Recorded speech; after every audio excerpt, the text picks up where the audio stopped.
Hi everyone. This week we're going to learn about poultry breeds. I'm really excited to teach you about it. For some people, they love learning about poultry breeds. Others, it is a challenge. So I hope you guys are the group that loves to learn about them because I love to teach about them. So anyway, let's take a look at some facts and figures about poultry breeds. I put together a whole new PowerPoint, so I got some good pictures. And then I have a little assignment for you afterwards. So anyway, when we look at poultry breeds, a breed is a group of animals that show similar characteristics. And when you mate two of the same breed together, you get predictable offspring. So just like when you mate two German Shepherds together, you get a German Shepherd, not a Chihuahua. So that is how we distinguish breeds. And in poultry, we classify breeds by the body size, like bantam or large fowl, their egg color, like white or brown, their comb type, like a single comb, a rose comb, or a pea comb, and the origin, like what part of the world they originated in. So um, there are Plymouth Rocks, and the Plymouth Rock is an American breed, and they all lay brown eggs. They have a single comb, and there's a lot of different varieties or feather patterns that Plymouth Rocks come in. Same with Cochins. Okay, so when we talk about a breed, then, or two types of birds, when mated together, have similar offspring. So classes in the world of poultry are determined by their origin. So the major classes that we are going to talk about in my lecture is American class, English class, Asiatic, Mediterranean, and the two other classes I'm just going to talk a little bit about are the Bantam class and the Continental class. And these classes are identified by the American Standard of Perfection, which is like the book that has all the rules that specify the characteristics for each breed. So first, let's talk a little bit about bantams. Bantams are miniature chickens. You may hear people call them banties, but really their name is bantam. And so they're miniature. They're like, we have miniature cattle and other types of animals. We make them miniature by breeding them. Sometimes we call them dwarfs. But bantams really are um, they're perfect copies of the breed. They're not distorted like you consider a dwarf, like in sheep, to be kind of distorted. But bantams are perfect models of the large fowl, but they're only about 1/3 the size of the large fowl. So you could have a bantam Plymouth Rock or a bantam Leghorn. They're very popular as show birds, as you might imagine. And then I ask you why, and the reason why is because they're small, so you can keep a lot of them. They don't eat much and they don't take up too much space. So every large breed, and the large breed, Rhode Island Red, Plymouth Rock, Cochins, Leghorns, every large breed has its bantam version. So when you go to a poultry show, there's usually a whole building just full of bantam little miniature chickens. And then there are some breeds that exist only as bantams, and that is Millefleur and Sebrights. And so they're actually classed in different classes, and you can see those classes. We're not going to spend too much time on bantams. Let me tell you, there's a lot of 4-H kids that know a lot more about the bantam classes than I do. But I will give you some examples. So here's some examples of bantams. Super cute. You can hold them in the palm of your hand. They're just really amazing little birds. And like I said, you can keep a lot of them in town, a very small area. Of course, if they're roosters, they're going to be crowing. So this is a picture of the BB red rooster and a little hen. And then this one is always really interesting for people because this is called a modern game.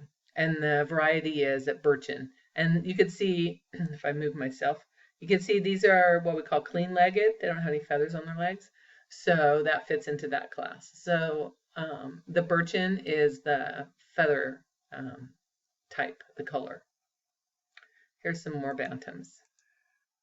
So Sebrights are an example, and the modern games and the Old English are examples of birds that only come in bantam. And same with this one, the Sebright. So this is a golden Sebright, little rooster, and then this is a Cochin. So Cochins are large fowl, and then you can also have bantams. So very popular with kids to show. And if you've ever been to a large poultry show, which we haven't had for a couple of years in California, you would be amazed by the amount of bantams at a poultry show. Okay, so let's talk about some poultry classes. The first one I want to talk about is American class. These are chickens that originated in the United States.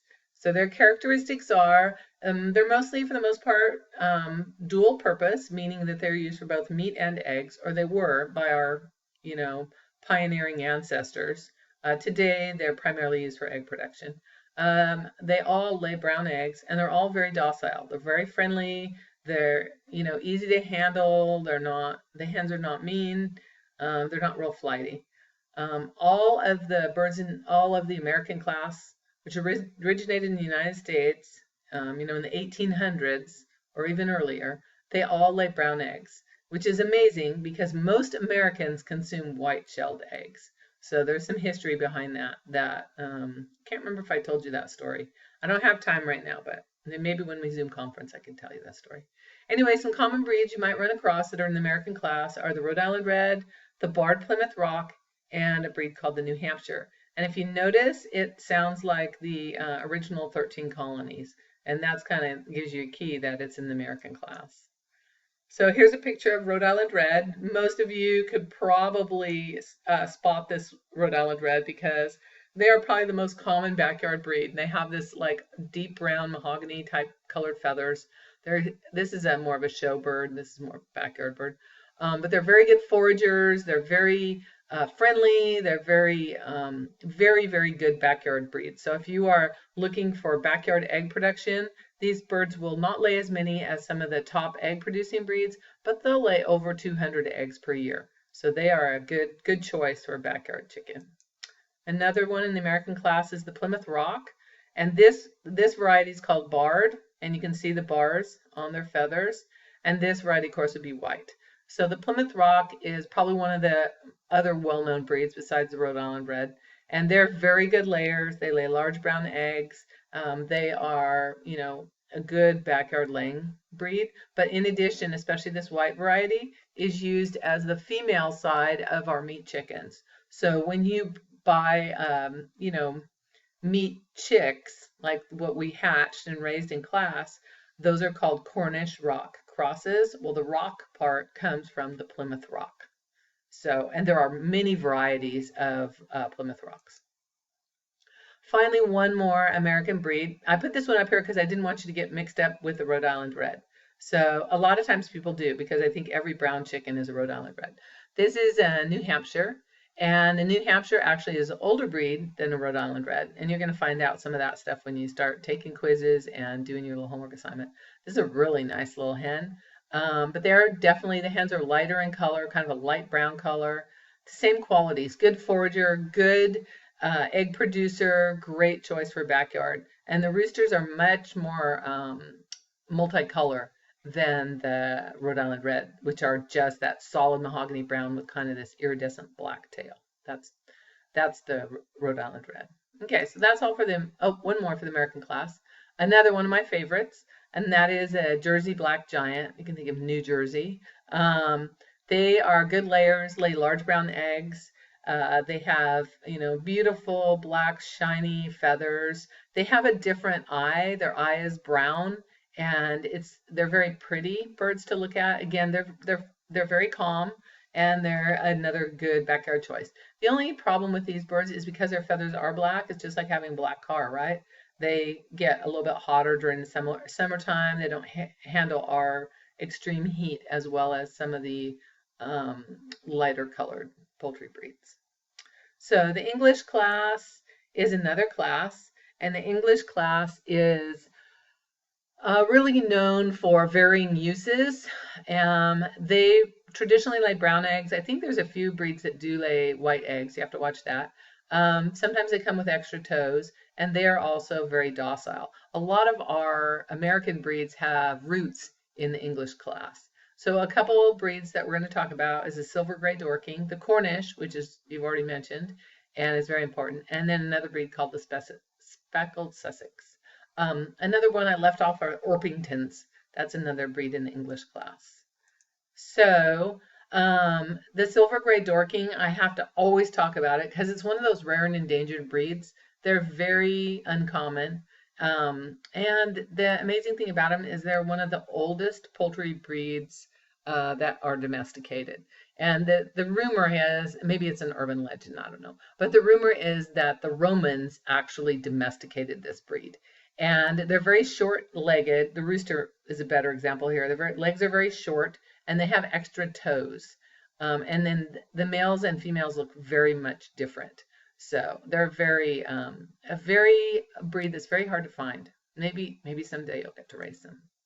So the Cornish is another breed we already got done talking about. The Cornish comes in two varieties. Actually, there are three varieties. I didn't put the white laced red on here, but these are the two varieties commercially produced. So some countries like Brazil and South America, they want their meat birds to have brown feathers. That is a matter of, public marketing and acceptance. In the US, we like our birds to have white feathers, and that has to do with processing. A brown feathered bird will always have some pin feathers, and they're much more obvious to see when they're brown. White feathered bird, the pin feathers, any residual feathers left on the carcass after processing, they're harder to see because they're white. But like I said, this is a very important breed because they are the male line, the rooster side of our commercial meat chickens. So our commercial meat chickens are what we call Cornish rock crosses. The Cornish part is the meat side. And these birds don't look nice and fluffy like a lot of the chickens I just showed you because they're considered to be hard-feathered birds. And what hard-feathered means is their feathers stick very close to their body. And they don't have nice fluffy tail feathers because these birds, being muscular and heavy and meaty, they were designed as fighting chickens. So long before people considered eating chickens, they like to fight them. And a hard-feathered bird doesn't, it stands up better. It's like it has a coat of armor. So that traces back to their fighting bird ancestry. So that's a very important English breed. And then this one I just randomly put here because it's one that you see in feed stores a lot. They're kind of pretty. 4-H kids like them. They're a good 4-H project. They're, average egg producers. To me, they look kind of messy, but, they're kind of unique in the feather pattern. The story is that they will lay eggs even in extremely cold weather. So that is the advantage of the speckled Sussex. So moving on to the Mediterranean class. The Mediterranean class is really important because that's where our most important egg-laying breed comes from. So the meat production breed comes out of the English class and the American class. The Mediterranean class is known for birds that produce a large amount of eggs. And if you think about the Mediterranean class, where would they be from? Well, where is the Mediterranean Ocean? It's by Italy and Spain and Greece. And so that's where these breeds come from. They all produce white eggs and they have a large white earlobe, very obvious, and that is a sign that they're going to lay white eggs. They're very nervous and active and non-broody, and they are not good for backyard chickens. They're too crazy. They need to be raised commercially. So the Leghorn, of course, is our #1 egg production breed. A unique little chicken that is in the Mediterranean class is a Sicilian buttercap, and in another kind of random breed is the Minorca. So let's look at the Leghorn. Let me see, I can't get myself anywhere here. So the Leghorn is the #1 egg producing breed in the world. So this is a hen and this is a rooster. Most Leghorns in the world are white. And that has to do with the use after they're done laying. They can be processed. And a white bird always processes more cleanly than a colored different feather colored bird. So, but the amazing thing about Leghorns is they come in lots of different varieties.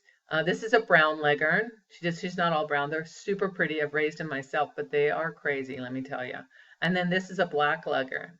And each one of them has that bright, bold white earlobe as a sign that they lay white eggs.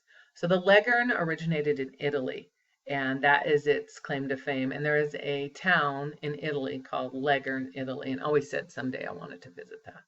Anyway, I'm going to quit here. This is part 1. I'll finish up part 2 pretty soon. Alrighty.